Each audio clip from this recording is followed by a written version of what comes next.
21শে জুলাইয়ের coat unquote তথাকথিত শহীদরা, মানে যারা মারা গিয়েছিলেন সেই সময়, দুঃখজনক, তারা রইলেন মাথায়।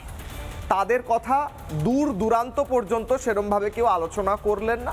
এরকম তাদের কথা একটা ছবি বা একটা মালাতেই সীমাবদ্ধ রইল। আসলে যেটা হলো, দুই তৃণমূলের মধ্যে, অভিষেক মমতার তৃণমূল আর অন্যদিকে ঋতব্রত তৃণমূল, চটি চাটা বালিশ চাটা নিজেদের মধ্যেই যেভাবে কাদা ছোড়াছুড়ি হলো, তা অত্যন্ত নোংরা।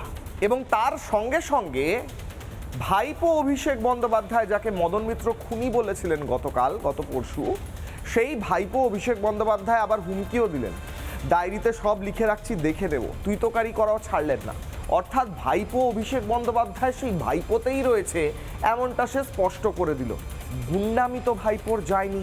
এই গুন্ডামি ঠান্ডা করতে ডান্ডা মারার প্রয়োজন পড়বে কিনা পুলিশের, সেটা পুলিশ বুঝবে, কিন্তু গুন্ডা দমন আইন তো এসে গিয়েছে।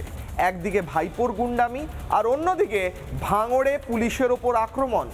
অনেকে বলছে শওকত মোল্লা, সেই শওকত মোল্লার এখনো কিছু গুন্ডা বাহিনী রয়ে গিয়েছে, তারা এই কাজ করেছে। এই গুন্ডা বাহিনী বা গুন্ডামি এই বন্ধ করতে গুন্ডা দমন বিল প্রয়োগ করুক কড়াভাবে রাজ্য সরকার, এই প্রশ্ন রেখে আজকের কিশলয়ের অগ্নিবাণের বিশেষ প্রতিবেদন, তারপরে হাই ভোল্টেজ ডিবেট। দেখুন,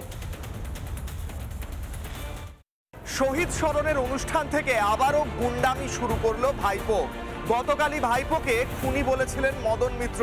আজকে স্টেজের ওপর থেকে আরও একবার হুমকি, গুন্ডামি, হুঁশিয়ারি দিয়ে ভাইপো বুঝিয়ে দিল ভাইপো আছে ভাইপোতেই।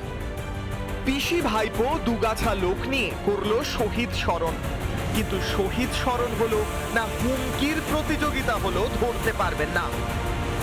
যারা গা বাঁচাতে, পিঠ বাঁচাতে বালিশ চাটার গ্রুপে যাচ্ছেন, এদেরকে তৃণমূল বলবেন না, বলবেন বালিশ চাটা। খালি বিসি বললেই হবে, বিসির অনেক মানে হয়। এটা নাকি শহীদ স্মরণ। সভায় না ছিল শহীদদের পরিবার, না ছিল শহীদদের প্রতি কোনো শ্রদ্ধা। সভা জুড়ে শুধুই রাজনীতি। একদিকে ভাইপোর গুন্ডামি, হুমকি ধমকি, আর অন্যদিকে ভাঙড়ে আবারও আক্রান্ত এক পুলিশ কর্মী। এই গুন্ডা বাহিনী শওকত মোল্লার বাহিনী কিনা সেই নিয়েও প্রশ্ন উঠছে। শওকত মোল্লা, তার বিরুদ্ধে তো ব্যবস্থা হয়েছে, এবার এই গুন্ডা বাহিনীর বিরুদ্ধে কি ব্যবস্থা সেটাই দেখার।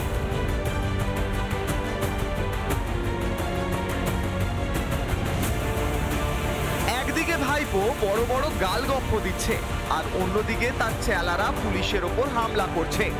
তারা হয়তো ভুলে গেছে রাজ্যের মুখ্যমন্ত্রী এখন শুভেন্দু অধিকারী। এটা আপনাদের শেষ ঘটনা, এরপরে আর কোনো এই ধরনের অ্যাকশন আমরা করতে দেব না। যদি করেন, আমার থেকে খারাপ কোনো পুলিশ মন্ত্রী হবে না। রাজ্যে এসেছে গুন্ডা দমন আইন। এই আইন ব্যবহার করে কবে জেলে যাবে চোর ভাইপো, সেই প্রশ্ন থাকছে।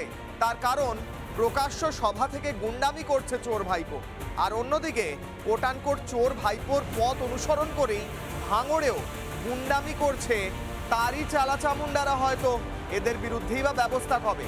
দ্রুত ব্যবস্থা হোক। সেই ব্যবস্থা হলে পরে এ রাজ্যের মানুষ কিভাবে রিয়্যাক্ট করবেন এবং তারা কত দ্রুত ব্যবস্থা চাইছেন, সেই প্রশ্ন রেখে আজকের কিশলয়ের অগ্নিবাণ। কিশলয়ের অগ্নিবাণের আজকের পোল কোয়েশ্চেন, আপনারা দর্শকরা যে প্রশ্নের উত্তর দেবেন, এবং আপনারা সোশ্যাল মিডিয়ায় গিয়ে ফেসবুক, এক্স হ্যান্ডেল এবং ইউটিউবে গিয়ে উত্তর দিতে পারেন। পোল রেজাল্ট আমি শোয়ের শেষে আপনাদের দেখাবো। কিশলয়ের অগ্নিবাণের পোল কোয়েশ্চেন আপনাদের স্ক্রিনে। আমি কিশলয় দর্শকদের প্রশ্ন করছি, আপনারা এর উত্তর দিতে পারেন। গারদে ঢুকলে কি ভাইপো অভিষেক বন্দ্যোপাধ্যায় ঠান্ডা হবে? ওটাই কি একমাত্র পথ?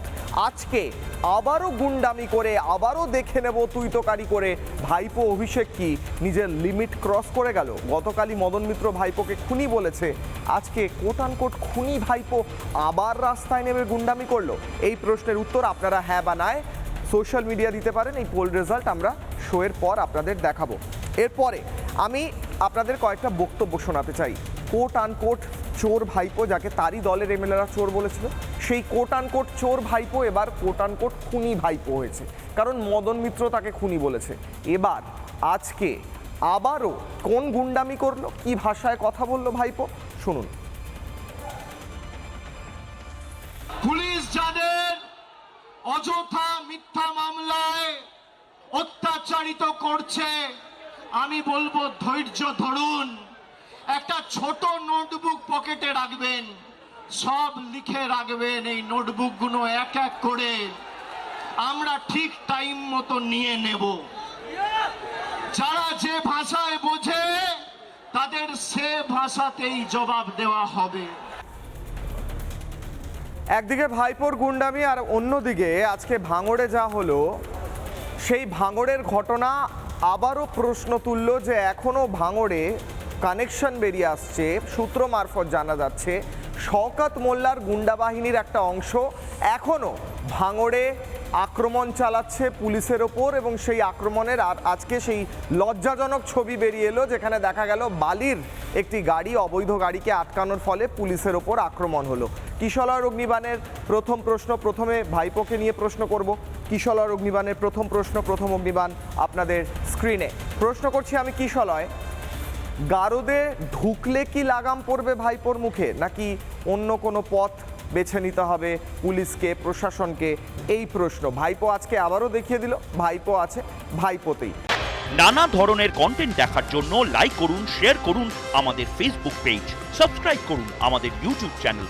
পাশাপাশি অন্যান্য ব্রেকিং নিউজের জন্য অবশ্যই চোখ রাখুন রিপাবলিক বাংলায়।